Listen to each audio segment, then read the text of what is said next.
How to lose belly fat. There are many dangerous and ineffective gimmicks about how to lose belly fat. While there is no magic bullet that will target abdominal fat in particular, this article will explain what causes an expanding waistline and how you can make that spare tire go away. Jump-starting your metabolism. Eat breakfast. It might seem counterproductive to eat if you're trying to lose weight, but studies show that eating breakfast within an hour of waking up keeps your insulin levels steadier and your LDL cholesterol levels lower. Decompress. Research indicates that the secretion of cortisol, a hormone your body produces during times of stress, is correlated with an increase in belly fat. Some strategies for combating everyday stress. Most people need at least 7 hours of sleep every night. Set aside time to relax. Even if it's only 15 minutes on your lunch break, find time to simply close your eyes, breathe deeply, and forget your worries. Keep anything that stresses you away from where you sleep as much as is practically possible. Keep your workspace and bedroom separate. Resolve to leave your worries behind as soon as you step into your bedroom. Aim to take 10,000 steps a day. In one study where men reduced their daily steps from about 10,000 to less than 1,500, without changing their diet, their visceral, belly, fat increased by 7% after just 2 weeks. Get a pedometer and try to increase the number of daily steps you take. Take stairs instead of elevators, walk instead of driving. Stand up and walk for 30 steps every 30 minutes. If you have a sedentary job, consider getting a treadmill desk. Switch out refined grains for whole grains. In a scientific study, people who ate all whole grains, in addition to 5 servings of fruits and vegetables, 3 servings of low-fat dairy, and 2 servings of lean meat, fish, or poultry, lost more belly fat than another group that ate the same diet, but with all refined grains. Grains melt fat. A diet rich in whole grains changes the glucose and insulin response in your body to hasten the melting of fat, and visceral fat, that deep layer of fat, is easier for your body to burn than the subcutaneous fat under your skin, the fat that can be seen and grabbed. Avoid white grains. For instance, eat brown wheat bread instead of overprocessed white bread, and favor wild brown rice over white rice. Drink plenty of water. Studies suggest that consistently drinking water throughout the day can lead to a more active metabolism, regardless of dieting. Drinking more water also helps your body flush out waste, toxins, and improves your overall health. Aim to drink an 8-ounce glass of water 8 times per day, or 64 ounces total. Carry a water bottle so that you can drink whenever you feel thirsty. Know how to tell when you're sufficiently hydrated. You'll know you're drinking enough water when your urine runs almost clear. If it's still yellow, drink up. Significantly reduce alcohol, sugary drinks, like Coke, 7-Up, Pepsi, and all the diet drinks, and carbonated beverages. Exercising for fat loss. Exercise in small bursts. Research shows that interval training, or alternating short bursts of energy with brief resting periods, can improve muscle and build endurance more quickly than traditional exercise. Skip the crunches, for now. Abdominal crunches and sit-ups should build strong muscles, but you might not see them under belly fat. In fact, crunches might actually make your stomach look bigger as you build up thicker abs. Instead, if you strengthen your back muscles, your posture will improve and pull in your belly. Ramp up the cardio.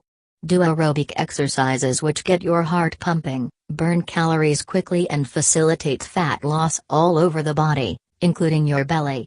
You can't spot burn belly fat, but it's usually the first to burn off when you exercise, regardless of body shape or size. Time your miles.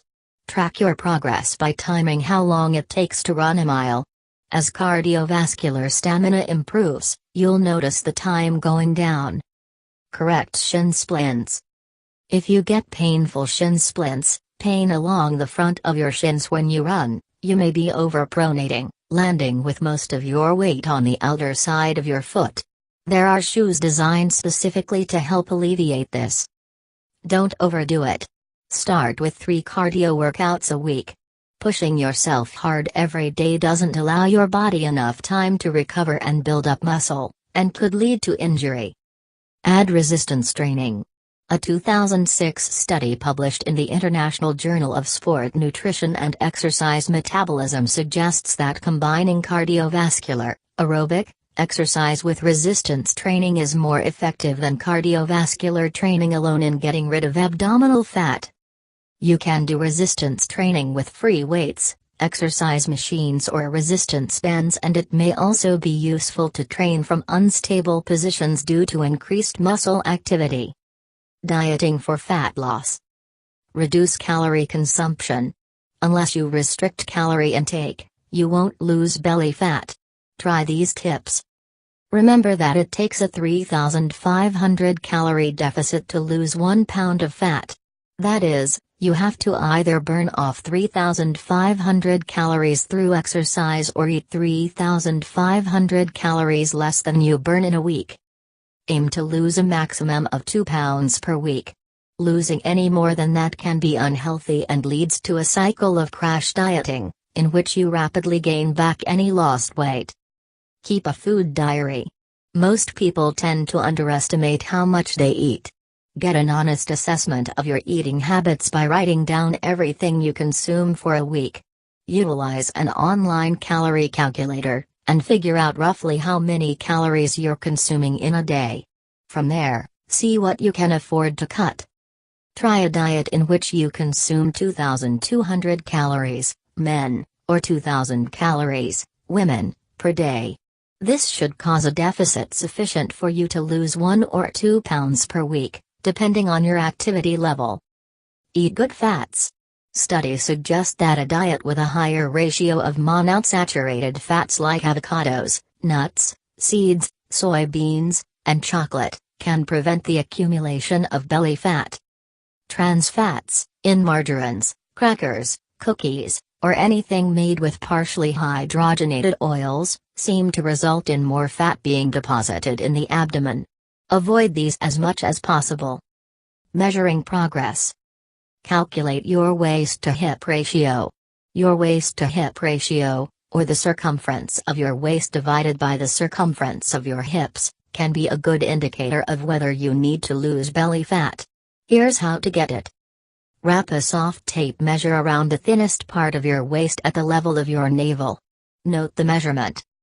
Wrap the tape measure around the widest part of your hips, where you can feel a bony protrusion about 1/3 of the way from the top of the hip bone. Note the measurement. Divide your waist measurement by your hip measurement. Know what's healthy. Women should have a ratio of 0.8 or below, men should be at 0.9 or lower. Continue taking your measurements as you progress. After incorporating some of the above strategies, keep measuring so you can see your progress. Weigh yourself at the same time each day. Because body weight fluctuates depending on the time of day, when you last ate or when you last had a bowel movement, standardize the process by weighing yourself at the same time each day. Many people choose to do this the first thing in the morning, before breakfast. Staying motivated. Join forces with a friend. Trying to lose weight with a partner can help you stay accountable for your actions, as well as giving you an extra incentive to keep exercise appointments. Share your victories together, and discuss solutions to whatever roadblocks you encounter. Understand risks associated with belly fat. Losing belly fat doesn't have to be solely a cosmetic goal. Understanding the health issues linked with belly fat can help motivate you. Belly fat is linked with cardiovascular disease, diabetes, and cancer.